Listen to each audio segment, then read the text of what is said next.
ठीक है। सबसे पहले यहाँ पर आपको क्या देखना है, डिस्काउंट। ठीक है, अब थोड़ा समझ लीजिएगा, नहीं समझिएगा तो डिस्काउंट का आपसे एक को सवाल नहीं बनेगा। डिस्काउंट कई प्रकार के हैं, कौन कौन?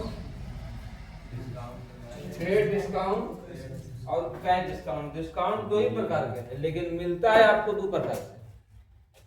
मतलब कि आप उसका यूज करते हैं, एक अगर खरीदते हैं तो डिस्काउंट क्या होता है, रिसीव होता है, और एक डिस्काउंट अलाउड होता है। लेकिन आपका अलाउड हो या रिसीव हो, वो दो ही प्रकार से न होगा। कौन कौन? ट्रेड और कैश।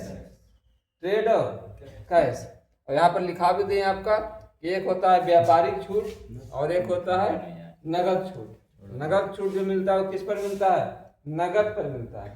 नगद कहने का मतलब जो सामान खरीदे, जितना पैसा हम नगद दिए उस पर जो छूट मिलेगा वो आपका होगा नगद छूट, माने कैश डिस्काउंट। और एक व्यापारिक छूट माने हुआ कि जितना का व्यापार हुआ, ठीक है, यानी व्यापार माने जितना का सामान खरीद बिक्री हुआ वो पूरा पर जो डिस्काउंट मिलता है वो होता है ट्रेड डिस्काउंट। यहाँ तक तो क्लियर है। उसके बाद ट्रांजेक्शन हम लोग कल क्या लिखे थे 15 नंबर में, कि परचेज गुड्स देख लेना यहाँ पर, और एक एक करके इसको करवा देंगे। परचेज गुड्स कितना का परचेज था? ये सामान था 1 लाख रुपए का। हम थोड़ा शॉर्टकट में लिखेंगे, ठीक है, क्योंकि हमको यहाँ पर इसको सॉल्व करना है। परचेज गुड्स लिस्ट प्राइस कितना का है? 1 लाख का है, ठीक है। इस पर लेस कितना हुआ है? 4%। लेस हुआ है 4%। क्या है इसमें? ट्रेड डिस्काउंट, ठीक है। लेस है 4% ट्रेड डिस्काउंट, है ना। फ्रॉम मोहन, पार्टी का नाम दे दिया है। पार्टी का नाम दे दिया है मतलब क्या है कि सामान में पैसा दिया नहीं गया, उधारे सामान परचेज किया गया है, तभी ना पार्टी का नाम आ गया। तो यह स्पष्ट हो गया कि जब उधारी है, पार्टी का नाम आया है, इसका मतलब है कि मोहन का अकाउंट बनेगा। ठीक है, बनेगा जी। अब 1 लाख का सामान हम किसके यहाँ से खरीदे हैं? मोहन से। मोहन से खरीदे हैं, ठीक है। अब देखते हैं कि इसका एंट्री कैसे होता है। तो ये तो बहुत ही आसान है। कहिए कैसे आसान है? कि सामान खरीदा है, 1 लाख रुपया सामान का कीमत है, लेकिन उस पर 4% का क्या मिला है? ट्रेड डिस्काउंट है। अभी अभी बताए थे कि ट्रेड डिस्काउंट में, ट्रेड डिस्काउंट के जो लिखापन है सीधे मेन पैसा में से माइनस हो जाता है। तो हम यहाँ पर क्या बनाएंगे? परचेज का अकाउंट बनाएंगे। अरे सामान खरीदे है तो परचेज का अकाउंट बनवे नहीं करेगा, डेबिट साइड 96 आ जाए, है ना। ये तो निश्चित है कि परचेज हम किए हैं, सामान गुड्स किए। अगर सामान का नाम रहता है कंप्यूटर या कुछ रहता तो सामान का नाम लिखा था, है ना। लेकिन जब गुड्स है तो परचेज का अकाउंट बना है।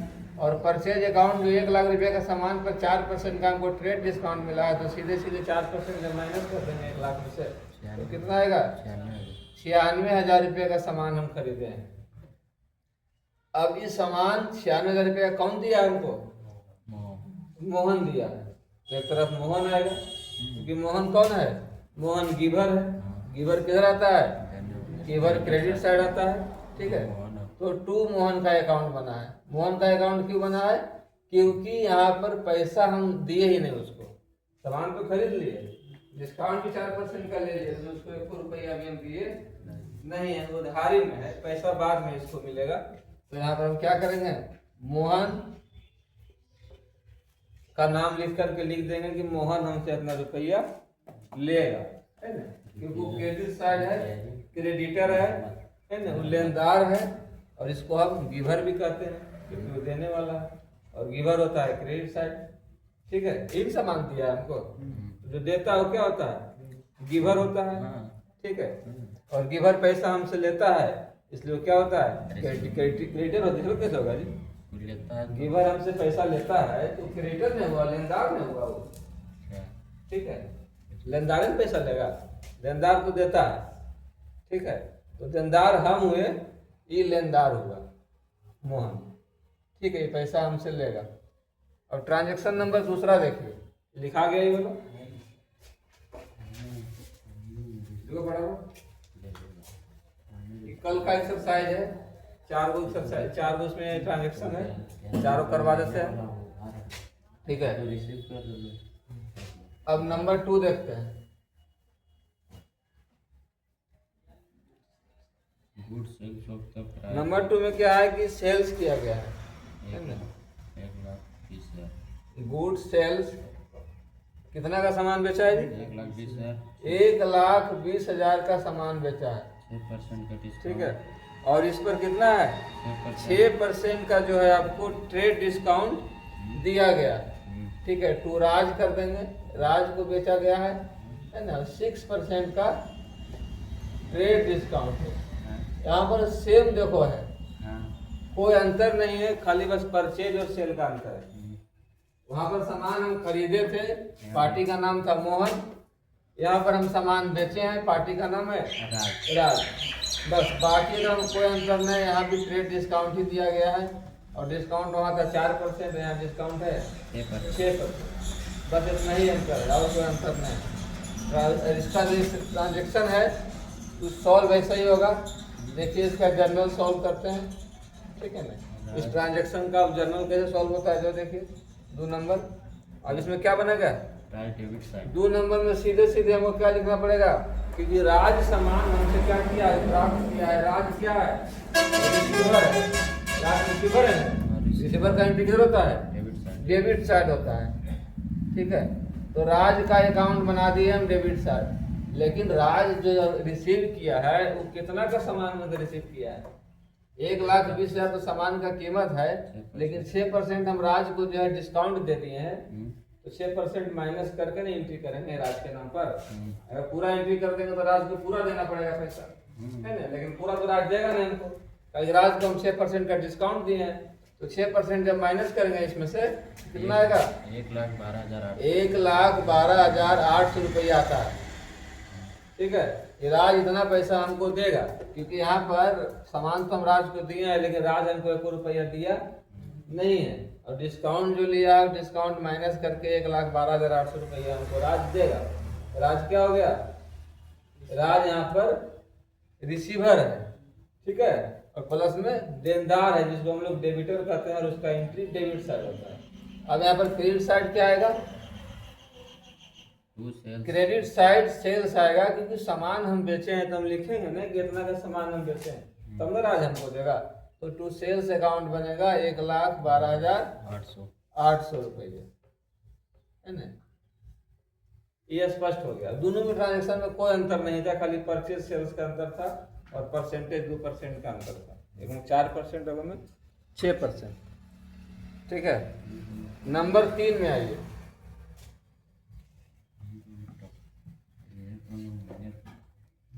ठीक है ना। नंबर 3 में आइए। 3 क्या कहता है?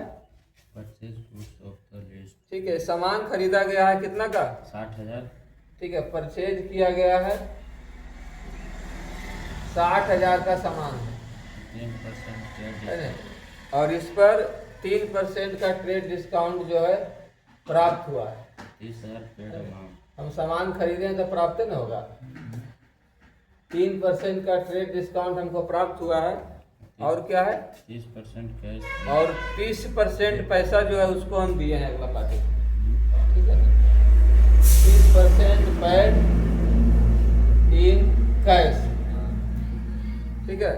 30% जो हम कैश दिए, यानी 70% बाकी है, ठीक है।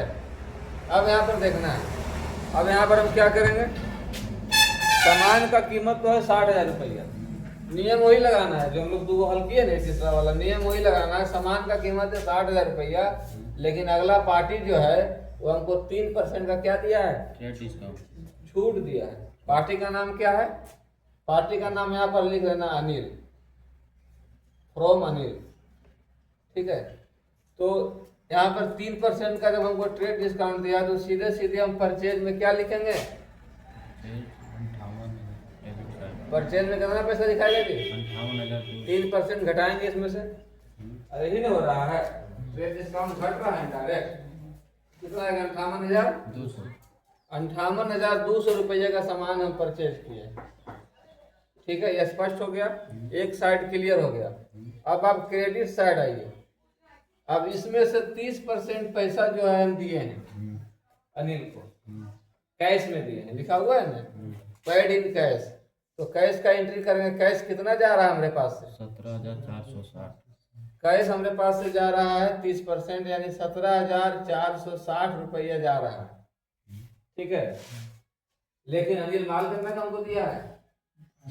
माल जो दिया है 58,260 मत जोड़िए, 60 उसका कीमत था सामान का, लेकिन हमको जब डिस्काउंट दे दिया 3%, तो अब माल का कीमत कितना हो गया? 58,200 रुपया। अब इस पर खेला होगा, 60 पर खेला नहीं होगा। ठीक है, तो 58,200 का 30% हम कैश दे दिए अनिल को, तो बाकी जो 70% रह गया वो छोड़ देगा वो। उसका एंट्री कहाँ करेंगे? Credit side. क्रेडिट साइड में करेंगे ना जी।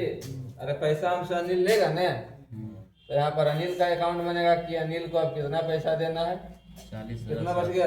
40,740। 40,740। ये समझ में आता है? नहीं तो पहले भी हम लोग हल किए हैं कि जब परचेज करेंगे डेबिट साइड में परचेज का एंट्री होगा, तो जो पार्टी रह गया उधारी पैसा वो क्रेडिट साइड पार्टी आएगा, क्योंकि हमको बराबर करना है ना। ये पैसा जितना परचेज खरीदे हैं क्रेडिट साइड बराबर होना चाहिए कि जब सामान इतना खरीदे तो इतना पैसा हम दिए हैं, तो बाकी का पैसा का भी एंट्री करेंगे तब नहीं हिसाब बराबर होगा। और बाकी का पैसा में पार्टी का नाम तो डालना ही पड़ेगा, क्योंकि हम तो 30% का ही दिए हैं, 70% तो उधार ही रह गया है।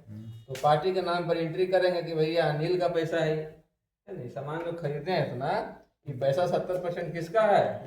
अनिल का है, तो अनिल के नाम पर नहीं लिखेंगे। अब सुनील तो लिखेंगे नहीं, माल जिससे भी खरीदे हैं उस पार्टी का नाम लिखना पड़ेगा कि पैसा जो है 40,740 रुपया ये अनिल का है, ताकि कल के डेट में अनिल आवेगा तो हम कंप्यूटर में चेक करेंगे, तो अनिल कहेगा कि इतना पैसा दीजिए, तो हम चेक करेंगे ना कि हमारा कंप्यूटर क्या, हमारा कंप्यूटर बतावेगा कि अनिल के नाम पर कितना है, इतना पैसा बाकी है, तो पैसा उसको हम पेमेंट करेंगे। नहीं एंट्री करेंगे और पैसा मांगे लावेगा तो ये पैसा देंगे उसको हम, क्योंकि हमारे कंप्यूटर में नहीं बता रहा। ठीक है, उसके बाद ये हो गया आपका 3 नंबर। ठीक है, चौथा नंबर में आइए। चौथा क्या कहता है? गुड सेल्स ऑफ प्राइस 80,000 पर। चौथा भी सेल्स हो रहा है। ठीक है, एक पहला परचेज हुआ, फिर दूसरा सेल हुआ, फिर तीसरा परचेज हुआ, फिर चौथा फिर जो है आपका सेल हो रहा है। कितना का है? गुड्स हो रहा है आपका सेल्स 80,000 है ना। 80,000 रुपये का सामान जो है यहाँ पर सेल हो रहा है। सामान का कीमत 80,000 है, लेकिन उस पर क्या हुआ है? 5% का ट्रेड डिस्काउंट है। हम लोग जो ये चारों ट्रांजेक्शन हल कर रहे हैं, चारों पर ट्रेड डिस्काउंट है, कैश डिस्काउंट अभी नहीं है। कैश डिस्काउंट अगला जो लिखा है उसमें है, तो ट्रेड डिस्काउंट थोड़ा आसान होता है। ठीक है ना, कि डायरेक्ट माइनस हो गया उसमें कोई लफड़ा नहीं है, लेकिन जब दोनों लगाना पड़ता है तो थोड़ा सा लेंदी हो जाता है। ठीक है, तो ट्रेड डिस्काउंट समझ गए, 5% ट्रेड डिस्काउंट मिला है। उसके बाद क्या है इसमें? 60% रिसीव चेक से। हाँ, लेकिन हम बेचे थे 80,000 का सामान, 5% डिस्काउंट दे दिए, अब उसका जो है 60% पैसा हमको प्राप्त हुआ है। ठीक है, 60% अमाउंट कैसे मिला है? चेक से, बैंक से। बाई चेक है ना, बाई चेक जो है रिसीव हुआ है ना, रिसीव बाई चेक। अब यहाँ पर हम लोग को क्या देखना है कि सामान हम बेचे हैं, ठीक है ना। अब ऐसे भी एंट्री कर सकते हैं सीधा सीधी कि 80,000 में पहले हमको 5% माइनस करना पड़ेगा। कितना आता है? 76,000। 8 × 5 = 40, यानी 80,000 का 5% होता है 4,000। अब 4,000 माइनस कर देंगे, इसमें कितना आएगा? 76,000। तो यानी सामान बिका है 76,000 का। ठीक है, तो यहाँ पर 2 साइड में क्या करेंगे? सेल्स में लिख देंगे हम यहाँ पर क्रेडिट साइड 76,000 रुपये। क्रेडिट साइड लिखा है कि पता है कि सेल्स का एंट्री क्रेडिट साइड होता है। ठीक है, अब 76,000 रुपया का ध्यान देना है कि हमको बाई चेक कितना मिला है? 60% 45,000। बाई चेक 60% जो है हमारे पास आया है, तो आया है एंट्री किधर होगा? आया तो डेबिट साइड होगा। बाई चेक है तो बैंक का नाम आएगा, तो कोई भी बैंक का नाम लिख देंगे हम, जो वहाँ पर होगा bank account, bank of India हो, कैनरा बैंक हो, जो भी हो। ठीक है, तो हम सीधे सीधे बैंक अकाउंट लिख दिए, बैंक का नाम लिख देगा वहाँ पर। ठीक है ना, DR साइड में कितना पैसा आता है बैंक अकाउंट में? 45,600 पैसा तुम्हारा आएगा 45,600। ठीक है, तो 45,600 रुपया हमारे पास आ गया। ठीक है, सामान कितना का बेचे? 76,000 80 ने 76 बोलो, 76,000 क्योंकि ट्रेड डिस्काउंट माइनस हो गया। तो 76 का हम सामान बेचे, 45,600 हमारे पास आ गया, तो बाकी का पैसा हम छोड़ देंगे? नहीं छोड़ेंगे। कौन देगा बाकी का पैसा? रतन। बाकी का पैसा पार्टी का नाम लिखा है ना, रतन। पार्टी का नाम यहाँ पर फ्रॉम रतन लिख लेना, ठीक है ना, क्योंकि पूरा पैसा नहीं दिया है तो पार्टी का नाम तो लिखना ही पड़ेगा। 60% में दिया है तो यहाँ पर रतन को हम डेबिट साइड लिखेंगे, क्योंकि रतन देनदार है हमारा, है ना। 30,400 तो 30,400 रुपया जो है रतन हमको देगा। 40% और देगा। ठीक है, अब दोनों साइड हुआ बराबर, ठीक है। तो इस तरह से आपका ट्रेड डिस्काउंट का सॉल्यूशन होगा।